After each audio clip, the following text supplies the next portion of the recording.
ಇನ್ನೊಬ್ಬರ ಮನೆ ವಿಷಯ ತೀರ್ಮಾನ ಮಾಡಕ್ಕೆ ನಿನ್ನ ಕನ್ಸಿಲ್ಲ.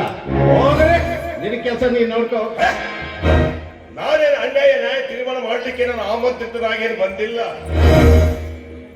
ಅಮಾಯಕರ ಮೇಲೆ ದೌರ್ಜನ್ಯ ದಾಳಿ ನಡೆದಾಗ ಭಗವಂತ ಯಾರನ್ನಾದ್ರೂ ಕೊಟ್ಟು ಕಳಿಸುತ್ತಾನೆ.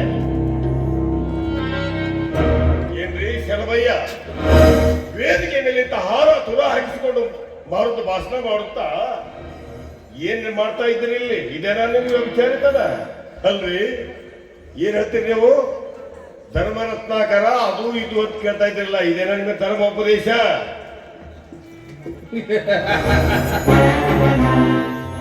ಡಾಕ್ಟರ್ ಸಾಹೇಬ್ರೆ, ವೇದಿಕೆ ಮೇಲೆ ನಿಂತು ಮಾತಾಡುವ ಮಾತೇ ಬೇರೆ, ಮನೆಯಾಗ ಮಾಡೋ ಕೆಲಸನೇ ಬೇರೆ. ಮಾತು ಕೊಟ್ಟಂತೆಲ್ಲ ಮಾಡ್ಕೊಂತವಾದ್ರ ಮನಿ ಹೋಗಿ ಮಸ್ತಿ ಆಗ್ತದೋ ಮಾಡಯ. ಹೆಂಗ್ ಬಂದಿದಂಗ ಮೊದಲು ಜಾಗ ಖಾಲಿ ಮಾಡ. ಶರ್ಮ, ಏನಂದ ನೀನು? ಹೆಂಗ ಬಂದಿದ್ ಹಂಗ ಜಾಗ ಖಾಲಿ ಮಾಡ.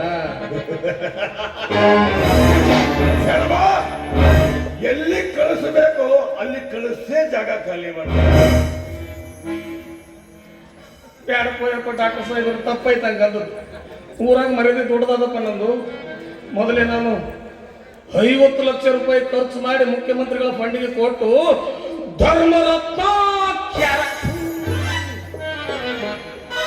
ಧರ್ಮರತ್ನಾಕರ ಬಿರುದು ಬೇರೆ ಕೊಡ್ದೇನು ಯಪ್ಪ. ಹಂಗ ಮಾಡ್ಬೇಡ ಪಾಸ್, ಕೈ ಮುಗಿಸ್ತು ಅಂತ. ಮೊದಲೇ ಮಾತು ಹೇಳಿರಲಿಲ್ಲ, ನಿಜವಾದ ಮಾತು. ಧರ್ಮರತ್ನಾಕರ ನಿಮಗೆ ಜನ್ಮಕ್ಕಿಷ್ಟು ಬೆಂಕಿ ಹಾಕ, ಬಹುಮಾನ ಬಿರುದು ಬೇರೆ ನಿಮಗೆ ಕೇಳು ಅಲ್ರಿ ಶರ್ಮಯ್ಯನವರೇ. ಏನ್ ಹೇಳಿದ್ರೆ ನೀವು ಬಡವರಿಗಾಗಿ ಒಟ್ಟಾರ ಕಟ್ಟಿಸಿ ಕೊಟ್ಟಂತ ಮಾಡಿ ಕೊಡ್ಲಿ, ಕೊಡದಿದ್ರು ಪರವಾಗಿಲ್ಲ, ಅವ್ರಿಗಾಗಿ ನನ್ನ ಜೀವನ ಹಾಗೆ ಹೀಗೆ ಅಂತ ಹೇಳ್ತಾ ಇದ್ದೀರಲ್ಲ, ನಾಚಿಕೆ ಬರ್ಬೇಕು ನಿಮ್ಮ ಜನ್ಮಕ್ಕೆ. ಸಂಧ್ಯಾ ನಡೆ ಬಾಯ್. ಇಲ್ಲ ಸಂಧ್ಯಾ, ನಿನ್ನ ಮೇಲೆ ಸಂಪೂರ್ಣ ಹಕ್ಕಿರೋದು ನನ್ನೊಬ್ಬನಿಗೆ ಮಾತ್ರ. ಅದು ಚಿಕ್ಕವಳಿದ್ದಾಗ ಮಾತ್ರ.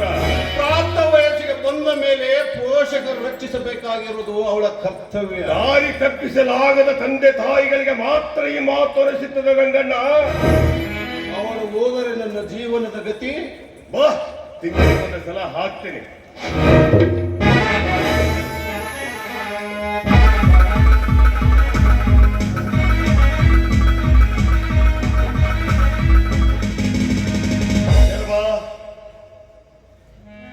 ಸದ್ಯ ವಿದ್ಯಾವಂತರಾಗಿ ನಿನ್ನನ್ನು ಇಲ್ಲಿ ಬಿಟ್ಟು ಹೋದರೆ ಮೂರ್ಖರಾಗಬೇಕಾಗುತ್ತೆ. ನಡೆಯ ಮನೆ ಸಂಧ್ಯಾ,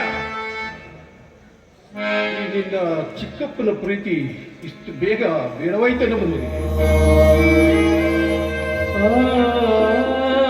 ಈ ಚಿಕ್ಕಪ್ಪನ ಪ್ರೀತಿ ಅಂತ ಇಷ್ಟು ದಿನ ಏನಂತ ನಾನು ನೋಡಿದ್ದೀನಿ. ಈ ಜನ್ಮಲ್ಲ, ಇನ್ನು ಯಾವ ಜನ್ಮದಲ್ಲೂ ನಿನ್ನ ರಕ್ತ ಸಂಬಂಧ ಹುಟ್ಟಬಾರ್ದಂತ ಆ ದೇವರ ಹತ್ರ ಬೇಡ್ಕೊಳ್ತೀನಿ.